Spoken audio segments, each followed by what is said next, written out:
Bienvenidos al debate en Razón de Estado. Hoy tenemos casa llena para discutir un tema que ha levantado polémica y es el posible levantamiento de sanciones de parte de Estados Unidos hacia Venezuela y Cuba. Y para ello contamos con tres expertos.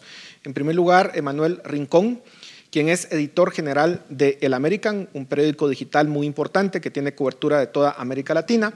Orlando Avendaño, editor en jefe también de El American, y Pedro Urruchurtu, coordinador de Asuntos Internacionales en 20 Venezuela y director de Relial. A los tres, muchísimas gracias por estar en Razón de Estado. Emanuel, quisiera iniciar contigo. ¿Qué podemos leer de las declaraciones que ha hecho el gobierno de Estados Unidos de ese cambio de enfoque? Primero lo anunció para Cuba y luego para Venezuela.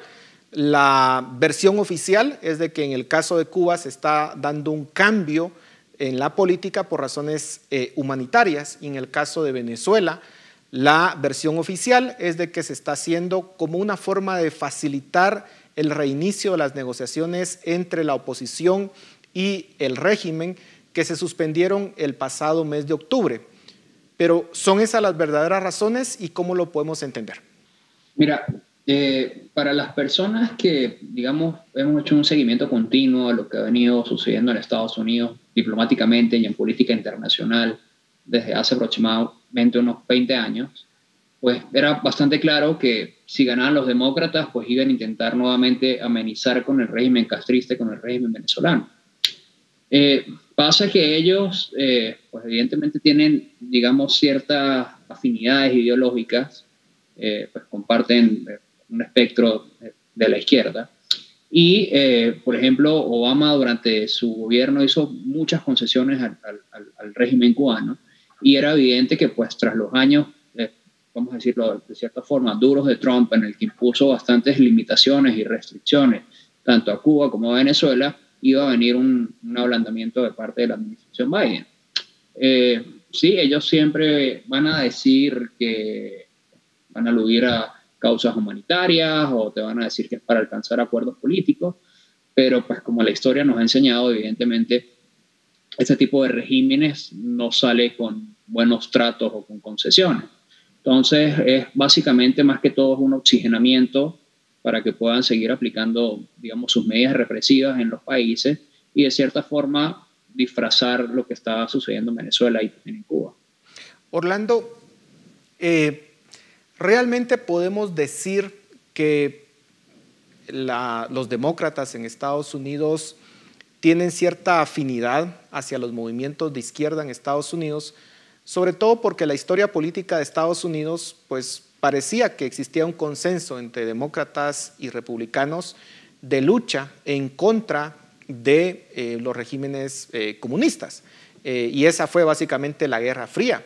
¿Algo cambió en esa política de Estados Unidos? Y más importante aún, en el caso específico de Venezuela, lo que entiendo, y tú me corregirás, que se está probando es que se inicien ciertas pláticas entre una compañía de Estados Unidos y la compañía estatal de Venezuela para ver si se logra algún acuerdo, pero todavía no se le ha autorizado ningún tipo de acuerdo, digamos, ni ningún tipo de concesión oficial. ¿Cuál es tu lectura? Sí, y es bastante preocupante porque históricamente el Partido Demócrata y el Partido Republicano, pese a las diferencias en cuanto a ciertos asuntos, había una coincidencia en aspectos generales, ¿no? En política exterior, al menos frente al régimen de La Habana, casi todos los gobiernos fueron coherentes en este sentido. El tema del bloqueo se mantuvo como política de Estado que trascendía la administración de turno, pero nuevamente con ciertos episodios a lo largo de los últimos 60 años de historia, pero eso ha llegado a un fin, llegó a un fin con la administración de Barack Obama. Yo no diría, obviamente, Barack Obama es un tipo progresista, socialdemócrata. Yo no sé, yo no me atrevería a decir que es comunista o piensa igual que como piensan los Castro, como piensa Maduro. No, yo creo que Obama fue muy astuto y amén de perfilarse como una figura a favor de la paz, a favor disruptiva, etcétera. Entonces, bueno, llevó a cabo incluso todas estas medidas, como por ejemplo los acuerdos nucleares con Irán, que son igual de nefastos que el deshielo con Cuba, el acercamiento con Venezuela o el buen trato a un régimen que justamente durante los años de Obama estaba mostrándose como más dictatorial. Y eso, bueno, lo llevó a perfilarse como una figura muy parecida a lo que hizo Juan Manuel Santos, obviamente guardando las diferencias, pero lo llevó a perfilarse como una figura a favor de la paz, de poder llegar a entendimientos, etc., ¿no? Llega Trump, revierte y acaba todo eso, impone una postura rígida y fuerte frente a estas tiranías. Y Biden, que fue vicepresidente de Obama, llega con dos propósitos. Uno, rescatar lo que fue la administración de Obama. Hemos visto que Biden es prácticamente una tercera administración de Obama. Y segundo, revertir todo lo que hizo Trump. Entonces, si Trump impuso sanciones, Biden llega y las quita. Si Trump terminó las relaciones con La Habana, Biden llega y las retoma. Ahora, Pedro, insisto un poco en el tema, digamos, las decisiones que en su momento toma Barack Obama tenían que ver un poco con cierto pragmatismo, en el sentido de que después de casi 60 años de sanciones a Cuba, pues parecía que el régimen no terminaba. Y digamos, en el enfoque que se pueda tener a Venezuela, también uno podría decir, seguiría el patrón de Cuba y esas sanciones no van a ser pues tan efectivas. Y sobre todo, ¿qué papel está jugando la guerra en Ucrania, sobre todo con el posible embargo del petróleo ruso al resto del mundo? ¿Hay un tipo de pragmatismo en la política en cuanto a ese acercamiento a Venezuela? ¿Cómo lo ves? Mira, lo primero que yo creo que hay que afirmar es que si en efecto hay un pragmatismo, en todo caso ese pragmatismo no puede pasar por encima de la justicia y del propio tratamiento a un régimen criminal, como ha sido demostrado, no solo por la propia justicia estadounidense, sino por la justicia internacional. Y esa es la primera gran preocupación, ¿no?, que surge con todo esto. Y lo segundo es asumir que si el argumento es en torno a lo energético, pues no es más que una excusa, porque queda claro que Venezuela hoy no puede ser ningún proveedor confiable de energía para los Estados Unidos, por múltiples razones, pero fundamentalmente quizás la principal es porque la industria petrolera está destruida, es decir, no hay manera de reactivar la industria petrolera. Por lo tanto, ese intento de buscar petróleo en Venezuela, si fuera el caso, que yo insisto, creo que es una excusa, pero aún así el simple hecho de plantearlo es bastante inmoral y demuestra cómo esto se puede, por eso lo han llamado esto petróleo de sangre, es realmente preocupante, ¿no?, y que ese sea el enfoque. Pero además, el punto acá es que se deja de tratar a estos regímenes, y hablo del de Cuba, hablo del de Venezuela y el de Nicaragua también, porque hay que incluirlo en este viraje o en este cambio de tratamiento hacia estos regímenes. Se deja de tratarlos como criminales para llevarlos a un terreno de la política en el cual esos regímenes ganan, porque ganan tiempo, ganan legitimidad, y lo peor de todo esto es que quienes sufren son sus poblaciones. Yo te digo algo, en el caso de venezolanos, más bien las sanciones han tenido efectos positivos, lejos de lo que muchos han querido hacer creer, que supuestamente las sanciones habían tenido un efecto negativo sobre los venezolanos.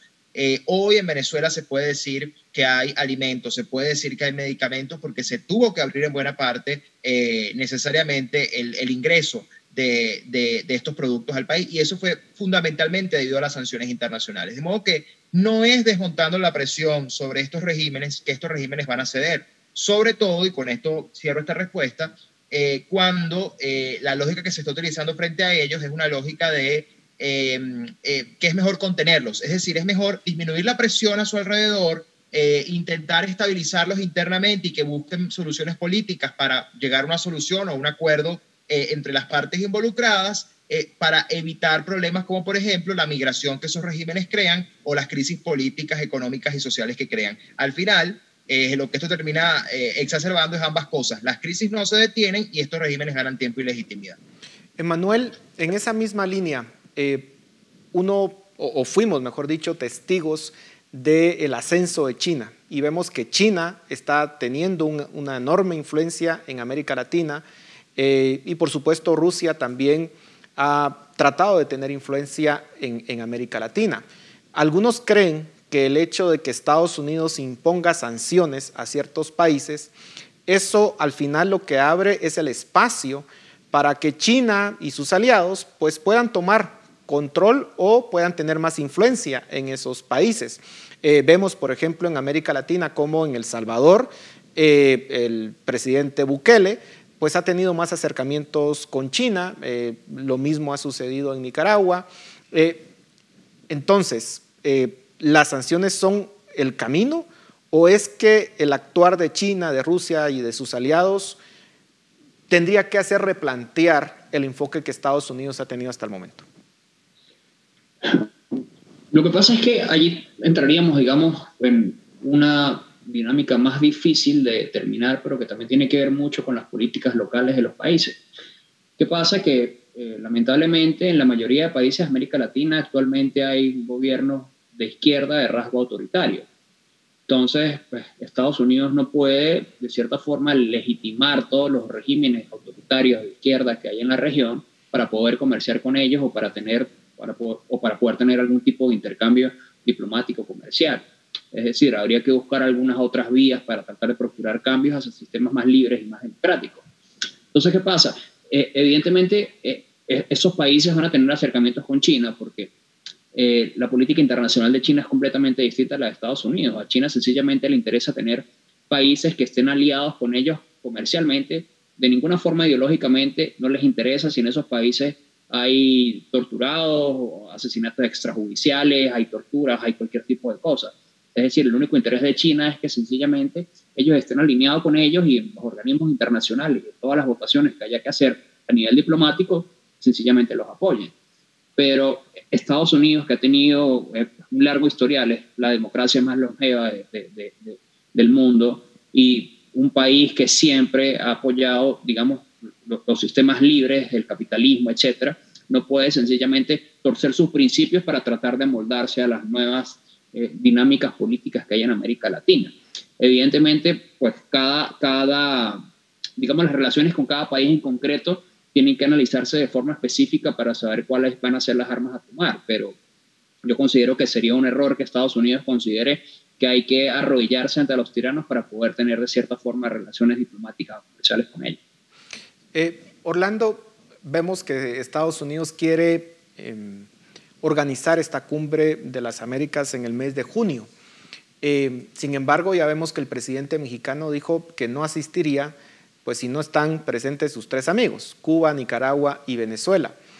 Vamos a ver si otros países se unen al rechazo de esa cumbre. ¿Está perdiendo influencia Estados Unidos en América Latina? ¿Y cuáles serían las consecuencias de ese debilitamiento de la posición diplomática de Estados Unidos? Sí, está perdiendo influencia no solamente en América Latina, sino en el mundo. Estados Unidos viene desde hace varios años una especie de retirada que yo particularmente pienso que no es conveniente porque históricamente en el mundo no hay espacios vacíos, ¿no? Si sale una potencia, entra otra potencia. Entonces lo que vamos a ver, como lo estamos viendo, es que América Latina está poco a poco siendo tomada por China. O por otras potencias como Rusia, Turquía, Irán, etcétera, donde cada vez tiene muchísima más presencia acá. No solamente sucede en América Latina, está sucediendo en Medio Oriente. Vimos el año pasado el caso de Afganistán, vemos el caso del crecimiento de Irán, el crecimiento de todos estos regímenes que naturalmente venían siendo contenidos por la presión y la presencia de Estados Unidos y ya no. Vemos ahora cómo Rusia se atreve con ligereza, sin ningún problema, a invadir a una nación soberana, una nación democrática europea, porque piensa que no va a haber consecuencias, ¿no? Entonces, eso es lo que estamos viendo con Estados Unidos. No es algo de esta administración, es cierto, es algo que viene ocurriendo desde hace bastante. Yo no diría que Trump es completamente responsable de esto, porque aunque Trump ha tenido una postura muy clara frente a la presencia militar de Estados Unidos en otros países, también ha sido bastante firme. Por ejemplo, al número 2 de Irán se lo voló Trump, ¿no? A Soleimani. y las sanciones en la región también indican lo mismo. Pero sí, sin duda alguna va en retirada y eso es muy peligroso. Pedro, la situación de las negociaciones entre la oposición y el régimen, este anuncio que hace Estados Unidos, ¿cómo deja esas negociaciones? ¿Ayudan a la oposición en Venezuela o la perjudican? Bueno, lo primero que hay que decir es que quienes están sentados hoy en México llamándose representantes de la oposición están allí porque el régimen quiso que fueran ellos quienes estuvieran. Eso es lo primero que hay que decir. Es decir, el régimen ha escogido a sus interlocutores, ha escogido a los acompañantes, ha escogido la agenda y ha escogido la sede. Por cierto, en un país que nada tiene de neutral, como algunos han querido ver, ¿no? O han querido vender. Por lo tanto, es insólito que no solamente Estados Unidos desmonte toda la presión que hemos estado viendo que son capaces de desmontar apenas para que el régimen se siente, es decir, ni siquiera buscando que haya algún resultado concreto o alguna concesión concreta, sino con el simple hecho de que el régimen se siente, lo cual evidentemente ya al régimen le da tiempo y le da legitimidad, porque tú bien lo decías, esto se congeló en el mes de octubre, es decir, ya esas supuestas negociaciones que no son tal ya habían fracasado, pero desde octubre hasta acá han pasado prácticamente 6 meses y tú te das cuenta cómo el régimen ha ganado tiempo y lo va a volver a hacer y los va a volver a utilizar, solo que en esta oportunidad con un agravante que es el desmontaje de toda la presión. Por lo tanto, yo soy bastante escéptico y me atrevo a decir que eso va a ser conducente absolutamente a nada, salvo a darle tiempo al régimen y obviamente dejando a Estados Unidos y a quienes podían ser genuinos aliados de la causa de la libertad de Venezuela, pues dejándolos bastante en ridículo y sobre todo perdiendo la confianza de mucha gente que podía haber creído que los Estados Unidos en estas circunstancias podía ser un genuino aliado y resulta que pues lo que está haciendo es más bien favorecer a la tiranía en detrimento de los propios venezolanos. Bueno, me queda solamente un minuto, pero quisiera preguntarles a los tres, ¿cuál es la mejor ayuda que puede brindar Estados Unidos y los países occidentales a Venezuela para poder cambiar la realidad que han estado viviendo durante más de 20 años? Empecemos esta vez de forma inversa. Pedro, ¿cómo lo ves tú? Muy conciso. Sí, dado el panorama que estamos viviendo y dado que hoy pareciera no haber voluntad de involucrarse, ni de aplicar la fuerza, ni de aplicar las medidas que implican combatir un régimen criminal, yo creo que la mejor ayuda que pueden hacer es no meterse entonces. Es decir, si se van a meter para hacer daño y si se van a involucrar más bien para torpedear y entorpecer la lucha de los venezolanos, es mejor que no lo hagan. ¿Emanuel? Yo creo que, digamos, hay que analizar, digamos, seriamente cómo se puede seguir ejerciendo presión sobre un régimen criminal y evitar que siga teniendo vías abiertas de financiamiento. Evidentemente habría que darle un golpe también al narcotráfico con el cual el chavismo se ha alimentado durante años, pero pues evidentemente es algo que sabemos que esta administración no va a plantear. Entonces, tal como dijo Pedro, pues bueno, lo mejor sería entonces que no se inmiscuyan. Orlando, terminamos contigo. El caso venezolano hay que tratarlo, lo deben tratar las potencias como un caso de secuestro. Los venezolanos están secuestrados, son rehenes de un régimen y tú tienes que armar una estrategia que parta de la premisa de cómo liberar a unos rehenes. Creo que hay que hacerle mucho mayor el costo al régimen de Nicolás Maduro de continuar gobernando que de retirarse, que de entregarse. De lo contrario, nada va a cambiar. Excelente, y con esas palabras terminamos y ojalá que pronto Venezuela pueda ser libre de esa tiranía. A los tres, muchísimas gracias por sus aportes y a ustedes en casa, muchas gracias por su atención. Regresamos la próxima semana.